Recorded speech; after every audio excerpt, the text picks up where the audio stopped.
Hello and welcome, fellow bookworms and film fans. Welcome to this month's episode of the Books Film Adaptation. We'll be looking at the BFG by Roald Dahl.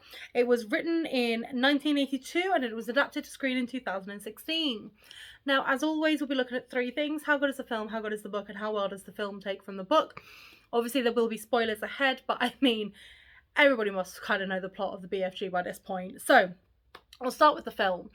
So it's got a great cast. And it basically, obviously, it follows Sophie being kidnapped by the BFG, which is a big friendly giant, going into giant country, going on this adventure, like figuring out how dreams are caught, how nightmares are made, and all of the above, and then saving the rest of the world from giants coming and eating their kids and everything during the evenings. It's a little bit longer than I would have expected, to be perfectly honest. It's sort of like over 2 hours, which is a bit strange for a kid. Like, I suppose that's not strange anymore for kids' films. You know, you're looking at 2, 3, 4 hours, so that's fine. I mean, it's a little bit strange for a kids' film. For me personally, I felt like there were certain parts where it was lovely, but they could have cut down on it. Like, they didn't necessarily need as much as they put in. Obviously, I mean, I did enjoy it though. As long as it was, I did enjoy it, and it was absolutely cinematically beautiful. The scene where they're jumping in and and catching the dreams is just so beautiful, absolutely stunning. The giants as well, because like CGI is a big thing nowadays, and the giants aren't too bad looking. And I liked the happy ending that it got as well. So, I mean, for film wise, it probably gets a 7 out of 10 for me. Like, it was enjoyable and I liked it, and it was very sweet and very lovely. But I felt like for the story that it was and everything like that, it just felt like it just went on a little bit too long. So maybe if they'd have shortened it a bit, I probably would have given it a little bit higher. So then we've got the book. Now, every time I've read a Roald Dahl book, I've never really had an issue. I quite like them.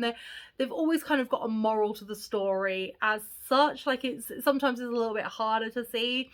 So with this one, I think the moral is kind of, like, although he is a giant, he's not like everybody else. Like, every person is individual, and it's really sweet. And I loved it. I mean, it's just short, sweet, to the point.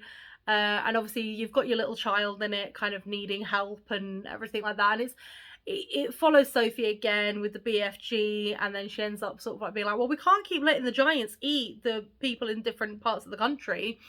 And it's got like the different quirkiness, like human beings as well. And it's got words that he kind of says but wrong sometimes, and he's like, he's a giant, he learned to read and write from a storybook. And I really I liked it. It's a good book. It's exactly what it needs to be as a kid's book. So it gets an 8 out of 10 from me. It's not one that I would regularly go back to, and it's not one that I was kind of like, oh, I can't put this down.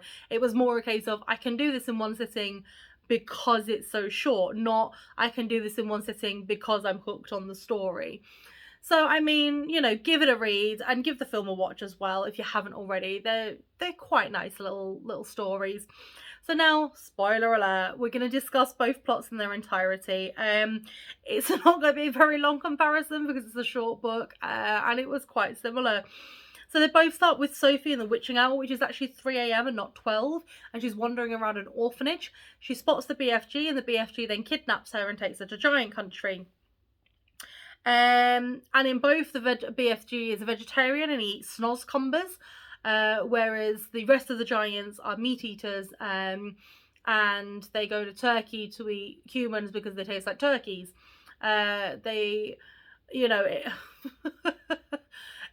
It's very strange, like how they say, oh yes, if we go to this area, this is what the humans taste like, and you're like, okay, whatever.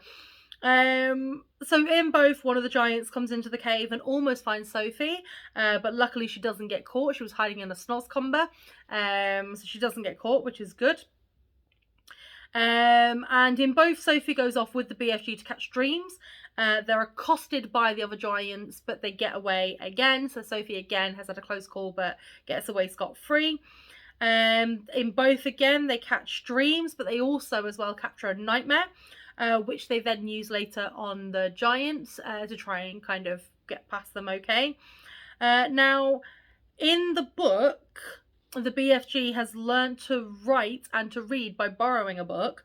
But in the film, they added like this whole sub-genre thing where the reason it was is because he'd kidnapped another child years ago, because this is not problematic at all, BFG, kidnapping children, who taught him to read and write, but then the child got eaten by the other giants. Yay!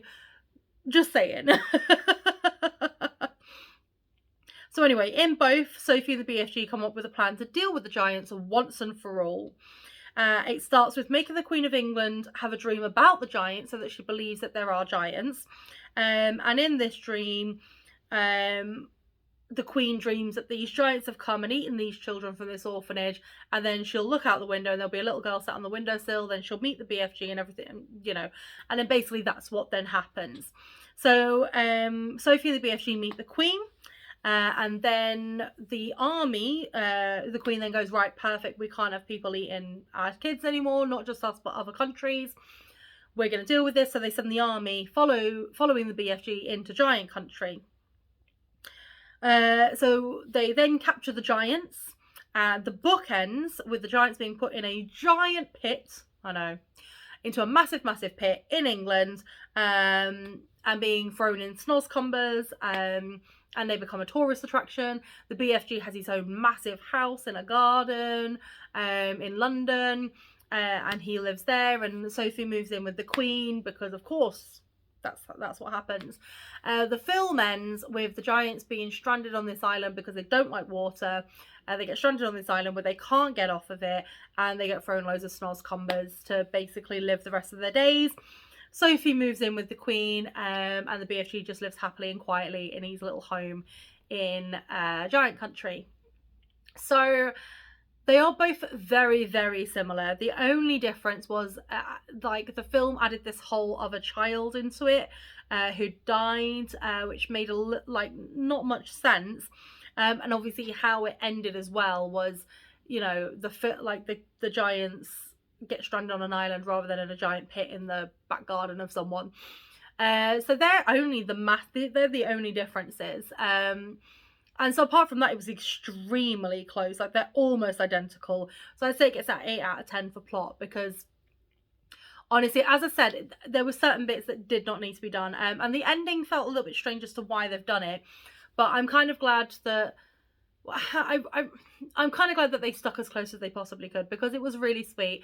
And I do love that Sophie gets her happy ending when she gets she gets to move in with the Queen, as opposed to being back in the orphanage. So that's really sweet. But yes, if you agree or disagree with anything that I've said, if you've read the BFG, if you're reading the BFG, please leave it below in the comments. I'm sorry that I've suddenly gone really pale. The sun has decided to just come out at this exact moment. We've had rain for quite some time, and now the sun's gone. Right, she's in the middle of filming an episode, let's just blast away. Sorry about that. But yeah, so don't forget to click subscribe so you're alerted whenever a new video comes out. Do give me recommendations of any books that you'd like to read. I have got loads of recommendations. I have got books. I am working on the list. I've got about 30-40 books on the list, so I am reading through them, I promise. It's just sometimes you need to be in the mood for a specific genre. If you've recommended me a book in the past and it's not here, do give me a subtle nod. However, Dad, if you've recommended me a book and it's not there, I am already well aware and I've put them on my list. Thank you very much for your continued support. And remember to always keep it contento.